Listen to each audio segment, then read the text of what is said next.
Welcome students. आज के lecture में हम रीडिंग सेक्शन के फॉर्मेट को समझने वाले हैं। दोस्तों मुझे एक बात बताइए, हम जब भी कोई गेम खेलते हैं उससे पहले हमें क्या करना होता है? उस गेम के रूल्स को समझना होता है। हम एनालाइज करते हैं कि उस गेम के लिए हमें कितने प्लेयर्स रिक्वायर्ड हैं, साथ में उस गेम के कितने लेवल्स हैं। इन सारी चीजों को एनालाइज करने के बाद ही हम सही स्ट्रैटेजी के साथ गेम खेलते हैं।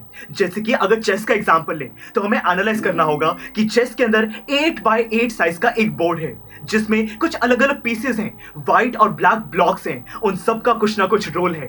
इन सारी चीजों को समझने के बाद ही हम चेस को खेल सकते हैं। बस उसी तरीके से दोस्तों ये जो रीडिंग सेक्शन है, इसकी स्ट्रैटेजी को समझने से पहले, इसको सॉल्व करने से पहले हमें पता होना चाहिए कि ये रीडिंग सेक्शन का फॉर्मेट क्या है, इसके रूल्स क्या हैं, किस टाइप के क्वेश्चंस हैं, कितने क्वेश्चंस हैं, पैसेजेस किस बारे में होंगे, ये सारी चीजें हमें पता होना चाहिए। तो इसीलिए आज के लेक्चर में हम रीडिंग सेक्शन के फॉर्मेट को समझने वाले हैं। तो चलिए शुरू करते हैं। तो स्टूडेंट्स, रीडिंग सेक्शन के बिल्कुल एग्जैक्ट फॉर्मेट को समझने के लिए आज के लेक्चर में हम रेफर करने वाले हैं सीबीएसई के थ्रू गिवन ऑफिशियल गाइडलाइंस को। दोस्तों कितना अमेजिंग होगा कि हम उन्हीं की गाइडलाइंस को रेफर कर रहे हैं जिन्होंने ये रीडिंग सेक्शन फॉर्म किया है, यानी कि central board of secondary examination. देखिए दोस्तों, सीबीएसई हमें ये कुछ ऑफिशियल गाइडलाइंस प्रोवाइड करता है। हम इनकी मदद से फॉर्मेट को समझेंगे। जो हमारा इंग्लिश का 80 मार्क्स का एग्जाम होता है, उसमें से रीडिंग सेक्शन को 20 मार्क्स की वेटेज दी जाती है।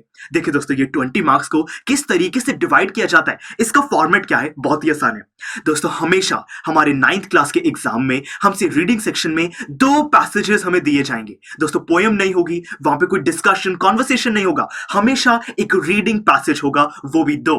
तो देखिए, जो 2 रीडिंग पैसेज है उनमें से एक होगा फैक्चुअल पैसेज और दूसरा होगा डिस्कर्सिव पैसेज। फैक्चुअल पैसेज का मतलब है कोई ऐसा पैसेज, कोई ऐसा टेक्स्ट पैराग्राफ जो कि आपको फैक्ट्स के बारे में बता रहा है, किसी एक रियल इवेंट को वो वहां पर एक्सप्लेन कर रहा है। और डिस्कर्सिव पैसेज यानी कि किसी एक आइडिया, किसी एक थॉट, स्टेटमेंट को वहां पे डिस्क्राइब किया जा रहा है। तो दोस्तों ये डिफरेंस है, अभी हम एग्जांपल के थ्रू इसको समझेंगे भी। तो देखिए, जो आपका फैक्चुअल पैसेज होता है वो हमेशा 8 मार्क्स का होता है। 20 में से 8 मार्क्स फैक्चुअल पैसेज को दिए जाते हैं। इस पैसेज में 300 टू 350 वर्ड्स होते हैं, ज्यादा बड़ा नहीं होता, अराउंड 1 पेज का आप इसको कंसीडर कर सकते हो। और साथ में इस नॉलेज को टेस्ट करने के लिए 8 ऑब्जेक्टिव टाइप क्वेश्चंस आपसे पूछे जाते हैं।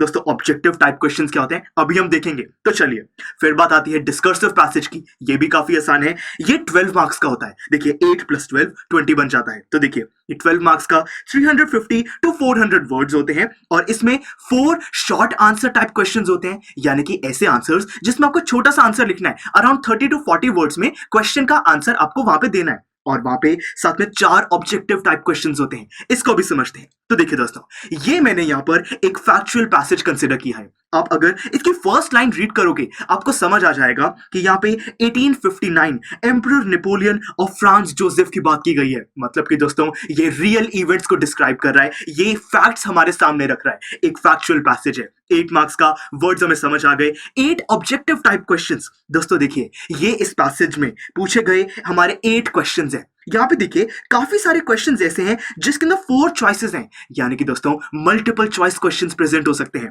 साथ में देखिए लास्ट में एक फिल इन द ब्लैंक भी दिया गया है, ट्रू और फॉल्स भी दिया गया है। मतलब कि मल्टीपल चॉइस क्वेश्चंस, हमारे fill in the blank, true false, ये होते हैं हमारे ऑब्जेक्टिव टाइप क्वेश्चंस। दोस्तों ये सारे क्वेश्चन 1 मार्क्स के हैं, टोटल 8 क्वेश्चंस हैं, तो इसी से आप 8 मार्क्स गेन कर सकते हो। फिर बात आती है यहाँ पे नेक्स्ट हमारा डिस्कर्सिव पैसेज। देखिए इसकी फर्स्ट लाइन को रीड करोगे, यहाँ पे दोस्तों सक्सेस की बात की जा रही है, सक्सेस की रोड को डिस्क्राइब किया जा रहा है। तो ये एक डिस्कर्सिव पैसेज होता है। 12 मार्क्स का, वर्ड हमें समझ आ गए। यहाँ पे 4 शॉर्ट आंसर टाइप और 4 ऑब्जेक्टिव टाइप क्वेश्चंस होते हैं। देखिए दोस्तों, यहाँ पे स्टार्टिंग में जो 4 क्वेश्चंस है, हमें इनका आंसर 30 टू 40 वर्ड्स में देना है। देखिए कहा गया है, on the basis of your reading of the passage given above answer the following questions in 30 to 40 words each. हमें एक छोटा सा 30 टू 40 वर्ड्स यानी कि अराउंड 3 टू 4 लाइंस का हमें एक आंसर प्रेजेंट करना होता है। ये सारे हमारे 2 मार्क्स के क्वेश्चंस हैं दोस्तों, यानी कि 8 मार्क्स आप इन 4 क्वेश्चन से गेन कर सकते हो। हमारे रह गए 12 में से 4 मार्क्स रह गए,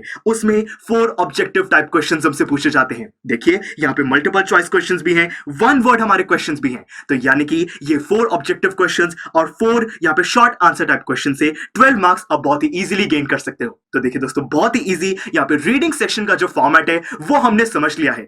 आज के लेक्चर में फॉर्मेट हमें समझ आ चुका है। अब पॉइंट आता है कि ये जो रीडिंग सेक्शन है इसमें एग्जैक्ट ये पूरे 20 मार्क्स को हम कैसे गेन कर सकते हैं। ये फॉर्मेट हमने समझ लिया, बट स्ट्रैटेजी क्या फॉलो करनी है, इसी स्ट्रैटेजी, टिप्स, ट्रिक्स, इन सबको समझने के लिए मिलते हैं अगले लेक्चर में। स्टूडेंट्स, आई एम श्योर आपको ये वीडियो बहुत पसंद आया होगा।